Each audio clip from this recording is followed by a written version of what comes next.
Then they return to the shuttle to begin collecting data, but Ryan interrupts their work to announce martial law is in effect in the station. To explain his decision, he shares some files Richard sent him while the doctors were working. It's a video of Peter recording himself while he inspects the sphere so he can't be accused of mistakes later. When he opens the door to the engine, he finds something moving in the shadows that suddenly jumps on him and kills him before throwing him out of the ship.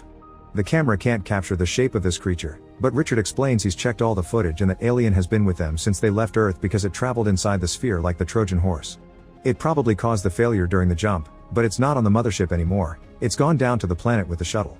Richard can track it because the alien causes interference in the electromagnetic field, explaining the bad recording.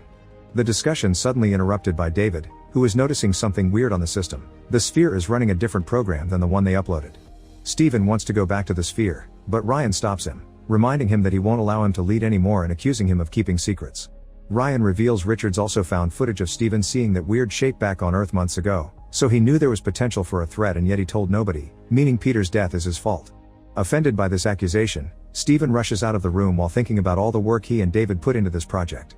Steven hadn't been sure David should have come with them because he was still grieving, but David convinced him he was fine and wanted to make a better Earth to prevent other kids from dying like his daughter did. Moments later, Steven meets with David and asks him to sneak out with him through the airlock to check on the sphere.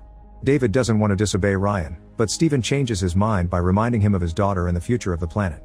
As soon as they make it to the cave, they notice the sphere is creating an alien life form faster than it created life on Earth because someone readjusted the settings. Steven immediately begins working on the sphere's settings, ignoring David's pleas to leave and discuss things with everyone. At that moment, David notices on their radar that the alien is getting closer, so he fires a warning shot to try to make Steven move.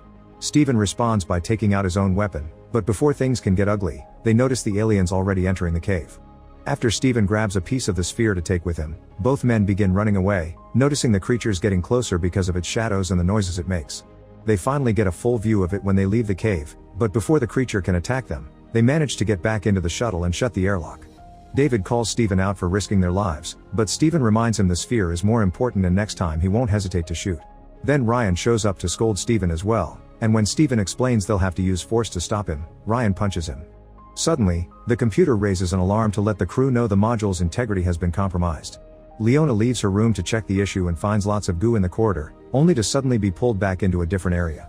It's Frank, who informs her the alien has made a hole in the low deck and now is